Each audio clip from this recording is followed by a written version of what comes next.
বিএনপির সাবেক মহাসচিব লেফটেন্যান্ট কর্নেল আবু সালেহ মোহাম্মদ মোস্তাফিজুর রহমান রণ থেকে জন নামক একটি বই লিখেছেন। সে বইয়ে তিনি জিয়াউর রহমান সম্পর্কে নানা স্মৃতিচারণ করেছেন। সেই স্মৃতিচারণের পঞ্চম অংশ থাকছে আজকে আমাদের এই আয়োজনে। এই বইয়ের বাকি অংশগুলো সহ রাজনৈতিক অঙ্গনের নানা ইতিহাস ও তথ্য পেতে আমাদের চ্যানেলটি সাবস্ক্রাইব করে বেল বাটনটি প্রেস করে রাখুন। তিনি লিখেন, অনেক সময় যখন একা একা থাকি তখন গভীরভাবে মনে পড়ে জিয়ার ব্যক্তিত্ববান সরল মুখখানি। কি সুন্দর, অবিচল আর শিশুর মতো একখানা মুখ। মহৎ ও মহান লোকদের দু একটি বড় ধরনের দুর্বলতা থাকে। সেই দুর্বলতা থেকে মুক্ত না হতে পারলে ইতিহাসে তাদের বড় ধরনের খেসারতি দিতে হয়। প্রেসিডেন্ট জিয়া ফেরেশতা ছিলেন না, কিন্তু তিনি যে বড় মাপের মানুষ ছিলেন তার প্রমাণ আমরা পেয়েছিলাম। তবু এই মহান ব্যক্তির ত্রুটি তার নিজের জন্য যেমন তেমনি দেশের একটি বড় ক্ষতি করে দেয়।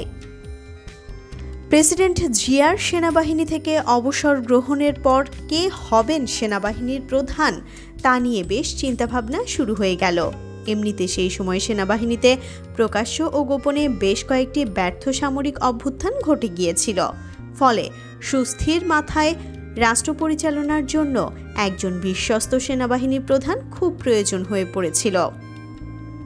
জেনারেল মঞ্জুর একজন সম্ভাব্য প্রার্থী ছিলেন। তার মেধা ও বিচক্ষণতা তাকে এই পদে অভিষিক্ত করতে পারত, কিন্তু এই বীর মুক্তিযোদ্ধা সন্দেহাতীতভাবে নিজেকে বিভিন্ন অঘটন ও বিশৃঙ্খলা থেকে নিজেকে মুক্ত রাখতে সমর্থ হননি। ফলে তার বিষয়টি বিবেচনার ক্ষেত্রে আর প্রাধান্য পায়নি। আমি প্রেসিডেন্টকে সেনাবাহিনীর প্রধান হিসেবে জেনারেল গোলাম দস্তগীর এর নাম প্রস্তাব করেছিলাম। বস্তুত এই ব্যাপারে তার যোগ্যতার কোনো বিকল্প সেই মুহূর্তে আমরা দেখতে পাইনি। কিন্তু যাই হোক, প্রেসিডেন্ট শেষ পর্যন্ত কিন্তু বেছে নিলেন জেনারেল এরশাদকে। আবু সালেহ মোহাম্মদ মোস্তাফিজুর রহমান সেনাবাহিনী থেকে অবসরের পর রাজনীতি শুরু করেন। রাষ্ট্রপতি জিয়াউর রহমান তাকে 1977 সালে স্বরাষ্ট্র মন্ত্রণালয়ের দায়িত্বে নিযুক্ত করেন। 1978 সালে তাকে পররাষ্ট্রমন্ত্রী করা হয়। 1979 সালে তিনি বাংলাদেশের জাতীয়তাবাদী দল থেকে বাগেরহাট 2 আসনের সংসদ সদস্য নির্বাচিত হন এবং স্বরাষ্ট্র মন্ত্রণালয়ের দায়িত্বে নিযুক্ত হয়ে তিনি 27 নভেম্বর 1981 সাল পর্যন্ত স্বরাষ্ট্রমন্ত্রী হিসেবে দায়িত্ব পালন করেন। আব্দুস সাত্তার মন্ত্রিসভায় তিনি বাণিজ্যমন্ত্রী ছিলেন।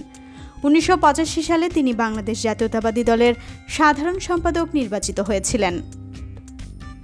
1991 সালে তিনি সংসদ সদস্য নির্বাচিত হন এবং মার্চ 1991 সাল থেকে মার্চ 1996 সাল পর্যন্ত পররাষ্ট্রমন্ত্রী হিসেবে দায়িত্ব পালন করেন।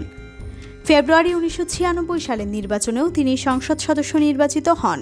তিনি গুলশান রোটারি ক্লাব এবং বাংলাদেশ ক্রিকেট বোর্ডের সভাপতির দায়িত্ব পালন করেন। তিনি জাতীয় ক্রীড়া পরিষদ এবং মোহামেডান স্পোর্টিং ক্লাব এবং ব্রাদার্স ইউনিয়ন ক্লাবের প্রাক্তন চেয়ারম্যান ছিলেন। 1993 সালে তিনি দক্ষিণ কোরিয়া সরকারের কাছ থেকে গোয়াংহোয়া পদক পেয়েছিলেন। মোস্তাফিজুর রহমান 8 জানুয়ারি 1934 সালে ব্রিটিশ ভারতের পূর্ব বাংলার বাগেরহাটের রণবিজয়পুরে জন্মগ্রহণ করেন। তার পিতা খান বাহাদুর বজলুর রহমান ছিলেন আবগারি শুল্ক কমিশনার। তিনি পশ্চিমবঙ্গের কলকাতার সেন্ট জেভিয়ার্স কলেজিয়েট স্কুলে পড়াশোনা করেন। পরে ঢাকার সেন্ট গ্রেগরি উচ্চ বিদ্যালয়ে, এরপর ঢাকা কলেজে।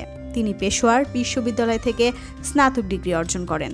আবু সালেহ মোহাম্মদ মোস্তাফিজুর রহমান 30 নভেম্বর 1996 সালে ক্যান্সারে আক্রান্ত হয়ে ঢাকার সম্মিলিত সামরিক হাসপাতালে চিকিৎসাধীন অবস্থায় মারা যান।